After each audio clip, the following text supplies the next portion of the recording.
Hello there, very good afternoon and welcome to Lunchtime News on TV1. For the News First team, I'm Martin Satyanesan. Let's start off with a look at your headlines for this afternoon. Charred remains of a businessman discovered inside a burnt car in Kohuwala. Ashoka Besingha, the Samagi Jana Balawega, appears before the Criminal Investigations Department. International concern drawn towards the continued incarceration of Hijaz Hizbullah. Sri Lanka legends continue dominance at the Road Safety World Series.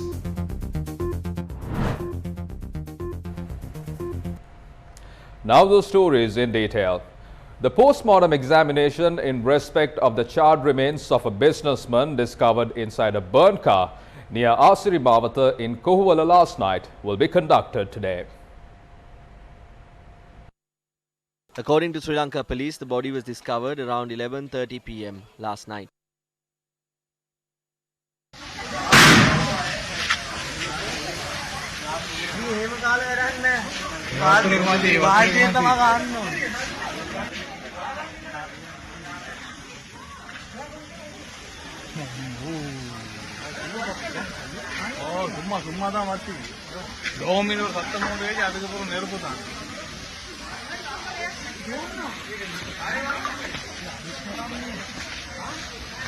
According to police media spokesperson DIG Ajit Rohana, information has come to light that the victim had travelled in his vehicle to get dinner. I'm in Kalubowil in Asiri Mawata, where the charred remains of a 33-year-old businessman was found in a burnt car last night. The police has confirmed that the deceased was a resident of Bathi Mawata in Kalubowil.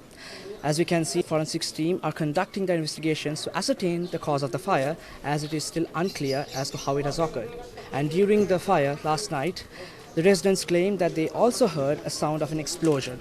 The police are conducting further investigations as well.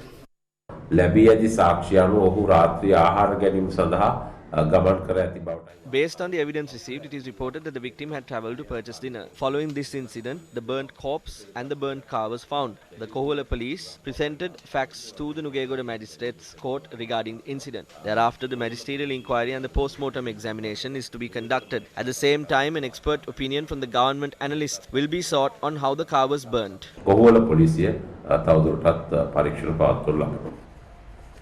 The European human rights ambassadors from the Netherlands, Germany, United Kingdom, Sweden, Estonia, Lithuania, Finland and Luxembourg have called on Sri Lanka to respect all human rights defenders as leading human rights advocate Hijaz Hizbullah continues to be detained.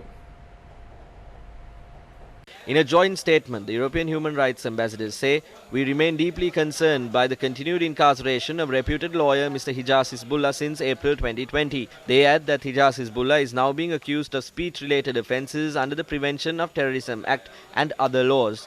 The human rights ambassadors say that the role of human rights defenders is crucial to the protection and promotion of human rights in a country, and that governments have a special responsibility to protect human rights defenders and prevent their persecution." The joint statement says, "We join the UN High Commissioner for Human Rights and Special Procedures mandate holders in urging the government of Sri Lanka to respect human rights defenders such as Mr. Hizbullah." Samagi Jana Balawega MP Ashoka Besingha arrived at the Criminal Investigation Department to provide a statement regarding views expressed on the 2019 April 21st attacks. Leader of Samagi Jana Balawega, Sajith Premadasa, General Secretary MP Ranjit Maduma Bandara and MP Field Marshal Sarath Fonseca accompanied MP Ashoka Besingha, who arrived at the Criminal Investigations Department at 9:15 this morning.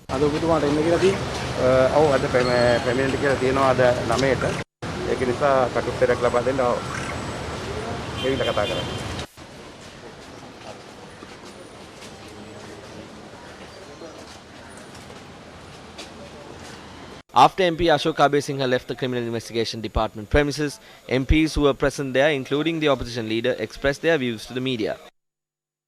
දැන් මොකද්ද මේ අශෝක බේසිංහ මහත්මයා කළ ප්‍රකාශය සම්බන්ධයෙන් ආණ්ඩුව ගෙනියන ප්‍රතිපත්තිය? එතුමාව කැඳවලා තියෙනවා ප්‍රකාශනයක් ලබා ගන්න. ඉතින් මම එතුමත් සමග පැමිණියා විශේෂයෙන්. They have requested him to appear to record a statement. I came with him because as the leader of the Samagi Jana Balawega, it is my responsibility to protect the members of the party. The whole country expects to arrest the mastermind of the April 21st attacks and enforce legal action against him. The entire country is aware that only a part of the report prepared by the Presidential Commission probing the April 21st attack has been released. සිදුවෙලා තිබෙන්නේ මේ ප්‍රහාරයට සම්බන්ධ කොටසක් පමණක් හඳුනා ගැනීමයි. They should arrest the mastermind, the people who planned, the people who provided financial support and logistics. However, they are charging those who are speaking about the attack. This is not what is expected by the people. We would like to ask from you and the country, is your plan to take revenge from the opposition? Is it to arrest the party members and harass them, or build the country on the promises made? We are not afraid to go to prison. We will face those challenges boldly. ඒක හන්දා අපි කොහොමුණත් මේ හිරගල් වලටයි CID එකටයි යන්න එන්න මෙයාට අපි බය නැහැ. අපි ඒවා නිර්භීතව මුහුණ දෙනවා.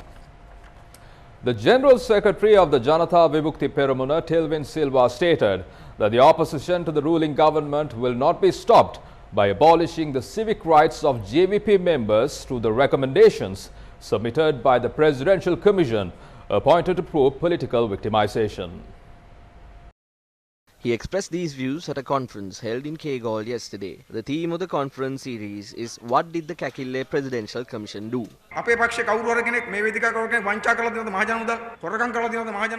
Has anyone in our party ever squandered or stolen public money? Has anyone harassed the public with taxes? If so, please take us to court. We are fully prepared for it. However, we are not individuals who have committed such crimes. Since they cannot take us to court, they have trapped us with commissions and are trying to use that to take away our rights. No matter who is intimidated by such actions or parties, we guarantee on this democratic platform that we, the Janatha Vimukti Peramuna, will certainly not be daunted by the government. You may take away our civic rights, but you cannot stop our actions. We pledge that we will not allow them to take away our rights. It is completely illegal. In fact, when President Gotabaya Rajapaksa appointed another commission to put the recommendations of the Kakile Commission to action, a judge immediately resigned.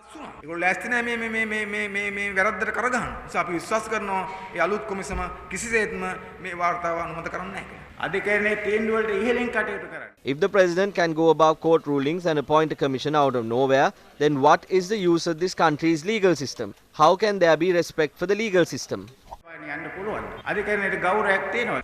The excavations to identify the archaeological importance of the Jatika Nama Luyana, the largest ironwood forest and pink quartz mountain range, commenced today.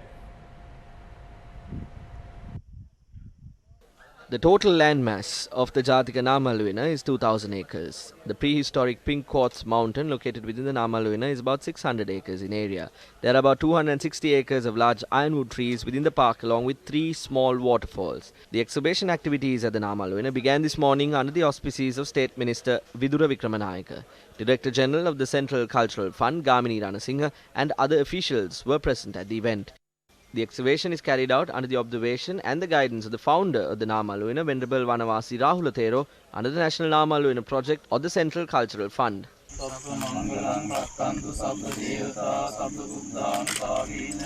2 Sri Lankans were arrested by the South Indian Rameshwaram Maritime Police Unit for violating the international maritime boundary. The 2 were taken into custody by the Indian security forces following a notice given by a naval surveillance helicopter that observed a boat off the coast of Dhanushkodi, India. The Indian media reported that the individuals concerned were residents of Thale Mannar. Moving along, the official logo for the 40th anniversary of the Kotalavala Defence University was unveiled yesterday under the auspices of Defence Secretary Retired Major General Kamal Gunaratne. Defence Secretary Retired Major General Kamal Gunaratne was welcomed by the Vice Chancellor of the Kotalavala Defence University, Major General Milinda Piris. Furthermore, several buildings including an auditorium built in the drill field, a fully equipped laboratory, a new innovation laboratory, a sports complex, staff residence and the modernized clubhouse building were declared open. The Defence Secretary also inspected the auditorium complex. Currently under construction at the university. Navy Commander Vice Admiral Nishant Ulugethanna and several others were also present at the occasion. An environmental march was held in Panadura today under the auspices of all religious leaders. The march was initiated by the chief incumbent of the Galguda Sri Mahaviharya, Panadura Venerable Putupitiye Panyasakara, Father Sanjeeva Pereira of the Church of Our Lady of Sorrows, Panadura, and Chief Kurukal priest Jagan of Kandasamy Kovil. The walk was organized with the participation of the monks of 23 temples in the area under the theme Let Unity Be the Foundation, Safe Environment in Panadura. While a door-to-door awareness program was conducted in the Panadura Municipal Council city limits, a tree planting campaign was also initiated. A look back at your local news today is the day of Mahashivaratri, which is celebrated with great devotion by Hindu devotees all over the world with various religious observances.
Meanwhile, President Gotabaya Rajapaksa issued a message on this occasion and wished the blessings of Lord Shiva to ignite the spirituality of the Hindu people as well as to achieve peace, reconciliation and happiness across the country.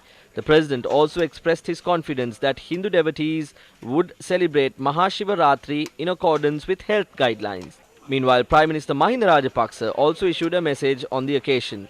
It reads that the efforts to achieve unity through mutual understanding and reconciliation will always have the blessings of Lord Shiva.